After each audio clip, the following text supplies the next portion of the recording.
வீட்டில் பார்த்தீங்கன்னா இன்றைக்கி பாசிப்பருப்பு பாயாசம் தாங்க ரெடி பண்ணி போகிறோம். இப்போ பார்த்தீங்கன்னா பாசிப்பருப்பு ஒரு 2 விசில் விட்டு வேக வச்சு எடுத்து வச்சுருக்கேன். இது நல்லா வெந்து வந்திருக்கு.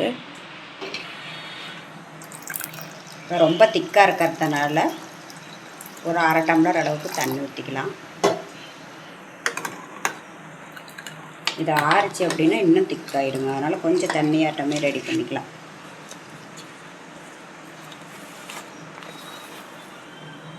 அடுத்தது பார்த்திங்கன்னா குண்டு வெல்லம் தட்டி வச்சுருக்கோம், அதுவும் இதிலே போட்டுக்கலாம்.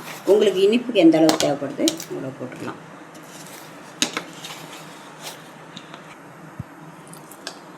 ஏலக்காய் 5 தட்டி வச்சுருக்குங்க, அது இதிலே போட்டுக்கலாம்.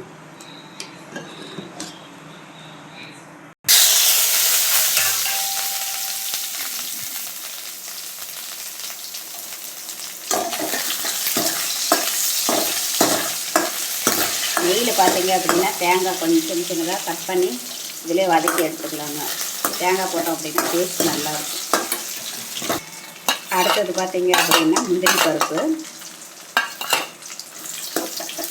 நல்லா வதங்கி வந்த வாட்டி உலர் திராட்சை போட்டு வதக்கி இதிலே போட்டுக்கலாம்.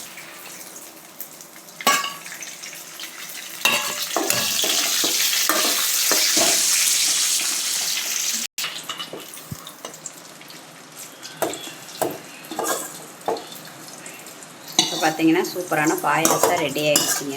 வறுத்து இதில் கொட்டியாச்சு. நீங்களும் வீட்டில் செஞ்சு பார்த்துட்டு எப்படி இருக்குன்னு கமெண்ட்டில் சொல்லுங்கள். Bye friends.